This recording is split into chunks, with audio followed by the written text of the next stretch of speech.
Sir அடுத்தவர்க்கு உதவி செய்தால் யோசிக்கணும், அது ஒய்ஃபாக இருந்தால் கூட யோசிக்கணும். காலையில் ஆஃபீஸுக்கு புறப்படுறேங்க, காலையில் ஆஃபீஸுக்கு புறப்படுறேன். அன்றைக்கி சாயங்காலம் ஒரு வெட்டிங் ரிசப்ஷனுக்கு போனோம். என் ஒய்ஃபு கரெக்டாக பீரோவை திறந்தா உள்ளக்கிற எல்லா புடவை ட்ரெஸ்ஸு எல்லாத்தையும் எடுத்து கட்டில் போட்டான். இப்படி நகரம் இல்லை அப்படி நகரம் இல்லை.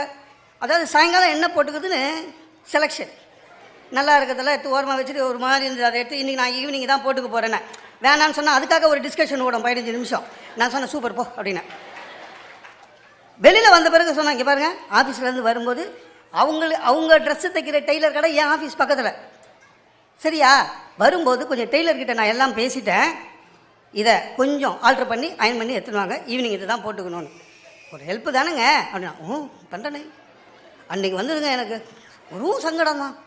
அன்றைக்கின்னு பார்த்தா ஆஃபீஸ் பிஸி, பர்மிஷன் கேட்டால் எழுதி கொடுத்துட்டு போடான்றான் பர்மிஷன் ஸ்லிப்பு. நான் எழுதி கொடுப்பீங்க ஒய்ஃப் ட்ரெஸ் ஆல்ட்ரேஷனா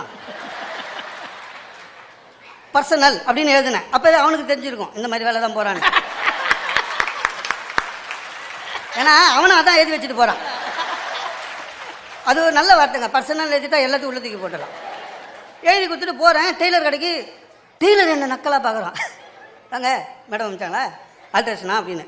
அப்புறம் கடைக்கார பையன்கிட்ட சொல்கிறான், சார் தெரியல டிவிலெலாம் வருவார், இப்போ ஆல்ட்ரேஷன் வந்துருக்காரு. நான்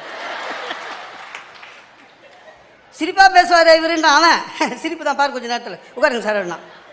வெயிட் பண்ணங்க, அங்கே 10-15 படங்க இன்னொன்னுமோ ட்ரெஸ்ஸில் யாரோ போட்டுன்னு அந்த மாதிரி தைச்சா எதுவுமே நம்ம ஒய்ஃபுக்கு ஒத்துக்காது. அதெல்லாம் போட்டு சரி இங்கே தான் தைக்கணும்னு வீட்டுக்கு எடுத்து போயிட்டேன். சார் எடுத்து போன பிறகு அவள் சொல்கிறா, நீங்கள் டெய்லர்கிட்ட பேசுனீங்களாண்ணா? இல்லையேன்னு. ஏங்க பேசாமலே நீ தான் பேசுனேன்னு சொன்னியா காலையில்? என்ன நான் சொல்லுவேங்க, எத்து போன உங்களுக்கு எங்கே போச்சுன்னா அதாவது அறிவுன்னு அர்த்தம். நான் சொன்னேன் எனக்கு தெரியாதுண்ணே. நான் அப்புறம் சொன்னேன், இந்த பார் டெய்லர் கடையை பக்கத்துலேயே பாரு, அவ்வளோ தூரத்தில் பார்க்குறேன். இல்லை நீயே போ, நானே போனால் 300 ரூபா ஆகுமேண்ணா. சரி பக்கத்துலேயே பாரு. என்ன பக்கத்துலேயே? நீங்கள் முடி வெட்ட போகிறீங்களா அந்த கடை மாதிரியாண்ணா?